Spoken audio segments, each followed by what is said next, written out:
Games খেললে normally আপনার display আসে না, দেখা গেল যে আপনার হার্ড ডিস্ক পাচ্ছে না, মেশিন স্লো কাজ করে, বেশিরভাগ আপনার গ্রাফিক্সের জন্য সমস্যা করে আর কি, বাফারিং করে। যে এটা মনে করেন আমরা উইন্ডোজ রান করতেছে না, হার্ড ডিস্ক প্রবলেম দেখাচ্ছে, board device not found, please insert operating system দিতে বলতেছে। সিস্টেম এখন মনে করেন আমরা হার্ড ডিস্ক দিয়ে এটা সিস্টেম দিব আর কি, সিস্টেমটা দিলেই এটা পিসিটা রান করবে। তো এখানে এটা বিভিন্ন মনে করেন যে Core i3 6th জেনারেশন পিসি, এটা এমব্রয়ডারি ফ্যাক্টরি আছে, এগুলোর মধ্যে অনেক সফটওয়্যার আমরা ইনস্টল করি, যেমন E2 E4 উইন্ডোজ 10-এর মধ্যে ওয়েলকাম 9 এগুলো ইনস্টল করা হয় আর কি। তো এই এরিয়ার মধ্যে অনেক এমব্রয়ডারি ফ্যাক্টরি আছে, এগুলো থেকে আমরা এই সফটওয়্যারগুলো ইনস্টল করে থাকি আর কি। একটা পিসিতে একটা মাদারবোর্ড থাকে, একটা প্রসেসর থাকে, একটা র্যাম থাকে, একটা হার্ড ডিস্ক থাকে, আর পাওয়ার সাপ্লাই সেটিং আর কি কেচিংয়ের সাথে। এটাই নর্মালি আপনার ডিসপ্লে আসে না, দেখা গেল যে আপনার হার্ড ডিস্ক পাচ্ছে না, মেশিন স্লো কাজ করে, মাদারবোর্ডের মনে দেখা গেল যে আপনার গ্রাফিক্স সাইডে থেকে সমস্যা হয়, ডিসপ্লে আসতেছে না, মেন চিপ থেকে উইন্ডোজ সেটআপটা দিতে হয় যে আপনার যে কোনো ফাইল একটা মিসিং করছে, হার্ড ডিস্ক সমস্যা ছিল, এটা তো আমরা হার্ড ডিস্ক পাওয়াইলাম, তো যে কোনো ফাইল মিসিং করার কারণে আমরা উইন্ডোজটা সেটআপ দিচ্ছি আর কি।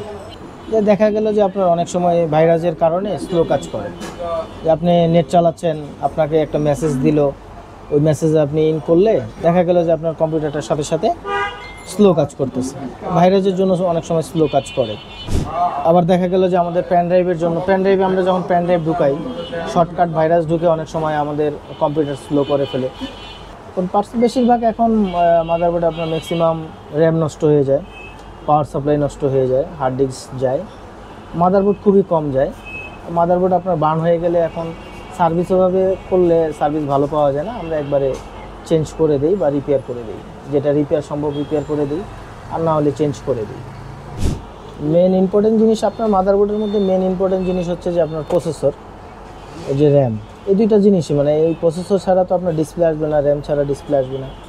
আর পাওয়ার সেকশন হচ্ছে আপনার পাওয়ার সাপ্লাই থেকে আপনার প্রসেসর, এটা আপনার র্যাম, হার্ড ডিস্ক আসবে। যে আমরা কাজ করে দিয়েছি, ওনার কাজ বলছে যে ভাই কাজটা ভালো হয় নাই, তা আমরা বলছি যে ঠিক আছে আপনি নিয়ে আসেন, আমরা করে দিচ্ছি, তখন আবার নিয়ে আসছে, আমরা করে দিচ্ছি। যেমন এই পিসিটা আপনি আগে, এখন নিউ কিনতে গেলে হয়তো আপনার 40,000 টাকা লাগবে, এখন আপনি এই কম্পিউটারটা আপনি মনে করেন যে 12,000 বা 13,000 টাকার মধ্যে পেয়ে যাচ্ছেন, এটা সেকেন্ড হ্যান্ড হিসাবে আপনি কিনতে পারতেছেন। Core i3 6th জেনারেশন, এটা হচ্ছে আপনার ব্র্যান্ড পিসি। ক্লোনেরগুলো আরও প্রাইস দাম কম, ক্লোনের চেয়ে মনে করেন ব্র্যান্ড পিসিগুলো চালায় স্মুথলি কাজ করা যায়, কোনো হ্যাংটা খুব কম করে আর কি, বাফারিংটা খুব কম করে। ক্লোন হচ্ছে যে আমরা একটা পার্ট বাই পার্ট জিনিস আপনি কিনে নিয়ে আসলেন, যেমন গিগাবাইট মাদারবোর্ড আছে, MSI আছে, আসুস আছে, এগুলো ইসোনিক আছে, চায়না মাদারবোর্ড আছে, এগুলো আপনি নিয়ে এসে আপনার ইচ্ছা মতো, যে প্রসেসর আপনি ইন্টেলের কিনলেন, AMDর আলাদা, AMDগুলো আপনি গিগাবাইটও লাগাইতে পারবেন, কিন্তু ইন্টেল এবং এটা যে ব্র্যান্ড পিসির মধ্যে মনে করেন আপনার প্রসেসর কিন্তু ইন্টেলই, যেমন SP তো আর প্রসেসর করে না, ইন্টেলই প্রসেসর করে, প্রসেসরটা ইন্টেল।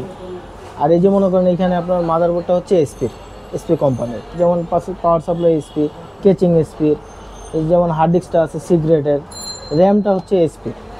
গেমস খেললে বেশিরভাগ আপনার গ্রাফিক্সের জন্য সমস্যা করে আর কি, বাফারিং করে। যদি গ্রাফিক্স কার্ড লাগানো থাকে ভালো, র্যাম লাগানো থাকে, তাহলে বাফারিং করার কথা না।